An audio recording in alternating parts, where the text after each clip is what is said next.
There was a man named Richard who had been driving for a very, very long time.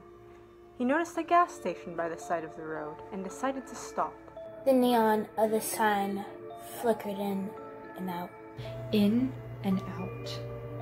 The pavement was slippery with long past rain, and the fluorescent lights bled into the parking lot as he parked his car and stepped into the cold. The gas station squeaked as they opened, and you can hear the humming of electricity in the lights. The store is empty, the floor cashier and the high shelves of packaged food. Richard walked as quickly as he could without making a noise to the toilet, afraid to destroy the silence even now that he was alone. He sat down and stared at the little white tiles on the floor and started counting them as he did. Richard moved towards the bathroom, opening and closing the door as quietly as he could as to not disturb the heavy silence in the store. The bathroom was tiled from floor to ceiling, dirt peeking out from each trench of ground. 1, 2, 3, 4. No, that wasn't right. 1, 2, 3. Richard lost count again, having never been good at keeping count of moving things. But then, tiles weren't supposed to move, were they? He shook his head as if to clear it, standing and walking to the sinks. The bathroom was darker than the store it was attached to, and despite the lack of windows, the shadows seemed to move. Richard started the sink and moved his hands under the water. Mine went blank as he took a minute to feel it running over his skin as he collected his thoughts. After a moment, he was alerted to movement in the corner of his eye, and by some long-buried instinct, he knew to keep his eyes down and not look at the shadow. No, the face shifting ever so slowly towards him. The mirrors are separate, one above each of the 3 sinks, and he hoped for a fleeting moment that the apparition would be held to the confines of the mirror it was in, the farthest away from him, but he felt his hopes dash and his shoulders tense just as it jumped from one mirror to the next without slowing its careful, methodical press towards him. Even without raising his eyes from his hands, knuckles wag against the sink. He could tell that there was something strikingly familiar about the face. A chill sprang, unbidden through him, struggling as a feeling of heavy drag in his stomach. It was closer now, close enough that if it had any physical form out of the mirror, he could have touched it. Continued to grow tenser, muscles coil like springs, and yet paralyzed with fear as the awful face reached the edge of the mirror near him, and he had no choice but to look up. 1 mirror away, his own face sneered back at him, with eyes as black as ash, and char of things long dead. His spell of stillness suddenly broken, Richard ran to the door and shut it behind him with a snap that he wished sounded more secure.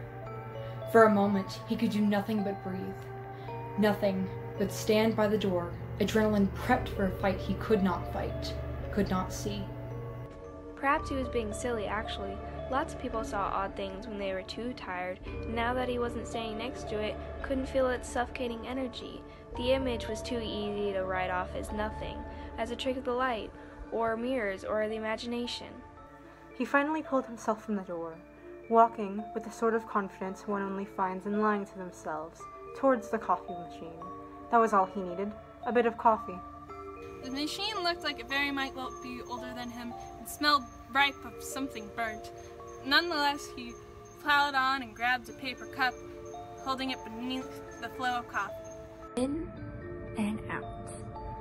All of a sudden, the cup in his hands felt much too heavy and, eyes shooting open, he saw a fish in his cup.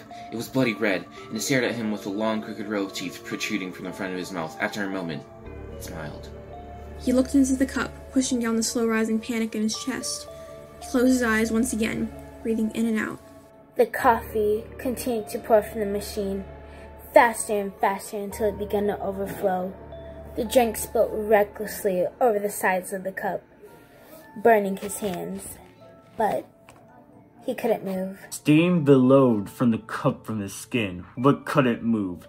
He felt like he would vomit. He felt like he would die, but he couldn't. Something slammed into him, fast and small, and he was knocked from his paralysis. He heard a child's laughter. Just one at first, but then several. Too many. Much too many. He turned, horrified at what he was going to see, and found a pack of small kids, about 20 or 30, all wearing stark white, all with their eyes locked to his. For a few heartbeats, he did nothing but stared. Maybe a school bus had stopped? Some overnight trip from somewhere with an odd dress code? The idea sounded weak, even in his head. The children all at once tilted their heads to the side, hair shifting, grins unfaltering, all moving the same pace, all stopping at the same angle. Confused and feeling like he was going to cry, or scream, or run, or fall over, he took a sip of his thankfully fishless coffee, and when he lowered his cup, he was once again alone with the cashier. He stumbled quickly to the counter, shoving the coffee down, and looking up at the employee, feeling lightheaded. That all? The cashier asked. He nodded wordlessly. The man picked up the coffee and scanned it deftly across the messenger. Do you have rewards? I think I'm seeing things. Richard cut him off. Seeing things? You ought to be careful about seeing things. A bit taken aback, Richard stuttered out. I do? Uh-huh, if you're not careful.